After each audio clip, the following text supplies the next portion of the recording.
Hey peeps, welcome to my behind the scenes series where the hair is big-ish and the shirts are funky. Today we're talking about our season finale. Oh, it's over. Phobelife. Now, this is another personal one for me, more personal because I am a bit of a germaphobe. The world can be a very disgusting place.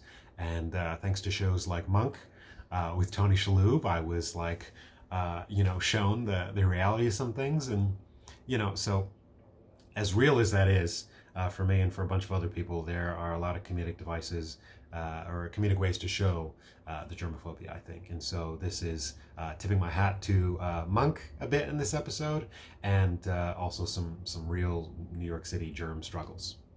I love the opening scene to this because it's another bit where, doesn't have anything to do with the main point of the episode, but it's funny and it's real, that sort of competitive thing that friends have with each other, especially on a subconscious level. You don't realize you're doing certain things. And so I thought that was a fun little moment to start the episode with. My Oprah on Pathological. We're also really tipping our hats to Scrubs in this show. It's my favorite sitcom, and I think they have a perfect balance of comedy and drama. They do a lot of cutaways and, fantasy sequences and stuff like that, where maybe, what you're seeing is exaggerated, from what it actually was or what have you. So there's definitely a little bit of that in this episode and in the series as well. So to Bill Lawrence and Zach Braff and Donald Faison and everybody else that's, and that was involved with Scrubs, if you ever see this, just know, thank you very much.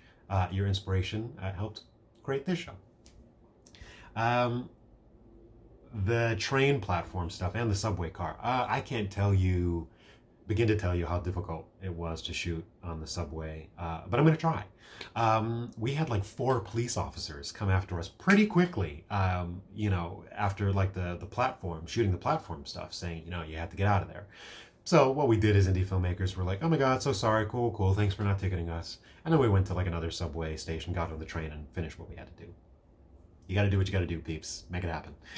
And then the subway sound was so difficult that, we ended up having to use subtitles because there was, trust me, we tried a bunch of things, and considering the technical difficulties, there was no way of getting around it. But a practical solution ended up also being, I think, a comedic device. So follow me on this one. If you've ever been on the MTA or any train anywhere in any metro city, it can be incredibly difficult to hear somebody right in front of you. And so subtitles in real life would probably be extremely beneficial. So it works both ways for us. You know what we're saying and kind of the funny banter that we have in there, and it actually makes sense in real life. And if only it were that simple, instead of being what? Huh? Repeat that? Or give it 30 seconds and then, until we stop or something, and then continue the conversation. Also, this germaphobe, germ factory, thing that we have going on in here. I wanted to really give the visual that it was a germ factory, kind of moving from conveyor belt to conveyor belt or something like that, and having a nice fluid motion of getting this, thing done. And so, as you'll see, it's very fluid in terms of everybody's interactions with each other, with the coughing and the sneezing and the boogers and the whatever that eventually land on Pete. And then he has his freak out. So that was very intentional. So if you didn't pick up on that, go check it out again. If you did, go check it out again anyway, but kudos to you for seeing it. Shout out to Jasmine Williams, who crushed the role of Tiffany. Viola Davis isn't the only one who knows how to get away with murder. I knew that she was I saw her demo reel and we had conversations and stuff like that. And I knew pretty much as soon as I saw her stuff that she was going to be perfect for this. The role she brought, the role calls for it, but she just delivered on this ethereal, weird, can be neurotic, can be super chill, can be just normal, whatever that means, all in one, just this multi-dimensional person. And so I applaud her for that. So if you if you haven't watched this episode and you haven't found a reason to, for some reason, watch it for Jasmine Williams. Trust me. Also, shout out to my cousins Ariana and Yolanda for letting us use their apartment for this episode. It was perfect for Tiffany's vibe. They have this nice big open space as well, and we decked it out to make it look very, poorly like planned, like party, like last minute stuff. And it works very, very well, I think, for what we needed. And also shout out to their brand. They have a company, an apparel company called Armory, and Pete's shirt in the beginning of the episode is their brand. It says, "I'm Cape Verdean, Google it." So if you're Cape Verdean or just a fan of the Cape Verdean culture, I recommend you go to their Instagram or their website, Armory page, or armory.com, I believe, and see all their stuff. Plus, got to represent the Cape Verdean culture. Going back to the party here, this main party scene, and party scenes in general, are difficult to shoot. I learned that from Sidney Pollack in some behind the scenes of the making of Tootsie with Dustin Hoffman. And we wanted to just make every party scene that we had real, but also like funny and kind of weird, right? It's just like, it's funnier that way. And so if you look in the background of like any party scene that we have, there's like, people are clearly like drunk on illicit drugs, both walking around in like dinosaur costumes, playing with balloons, like doing weird stuff with like food or reading books, like Richie Wingard's character, who's reprising his role as like the weird Jewish evangelist. He's somehow at this party and reading a book, asking people about it. So it's little details like that as you watch over and over again, hopefully you'll pick up on some of these like little things that exist in there. Now this whole Orange is the New Black moment where Pete is going from being dissed by Tiffany to trying to mingle around and talk to other women at the party. We lost like half of our extras that were supposed to show up for this. Typical, right? For indie filmmaking, it just happens. And so we needed crew members to kind of like fill in for us. So we have like 3 of our PAs, our crew people, in the party as well. And so thank you to them for being sports and not planning to be on camera, but stepping up and doing it anyway. So Liv Brock is the woman that Pete is hitting on. She was one of our PAs, and so we just had a blast, like improvising weird like pickup lines where Pete is just like, he's not a smooth guy, and so he says, "Hey, little chocolate and vanilla swirl, eh?" A little nod for you Orange is the New Black fans of Uzo.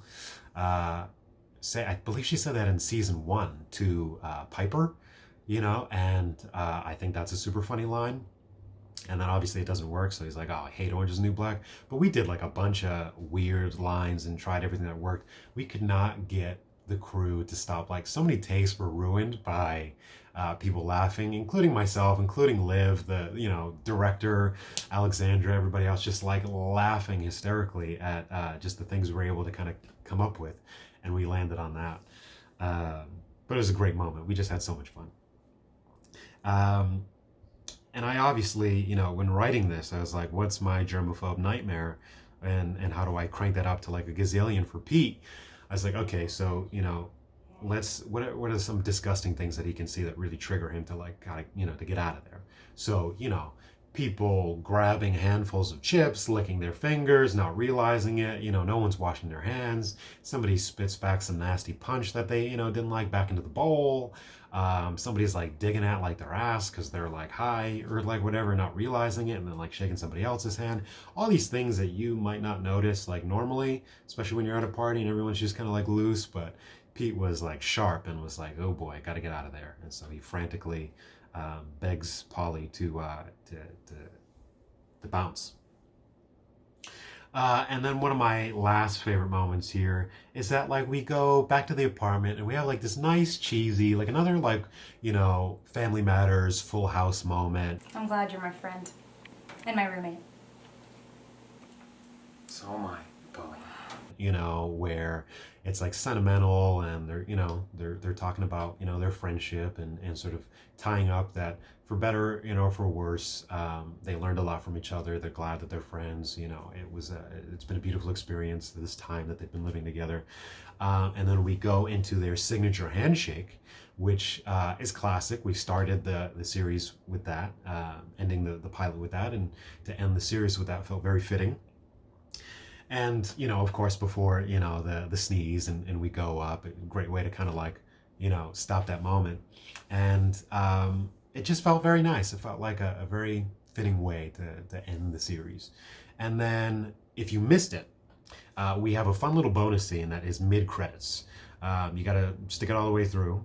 So I would make sure you go watch that, because that is a hilarious scene that when I first watched it in the editing process, I roared.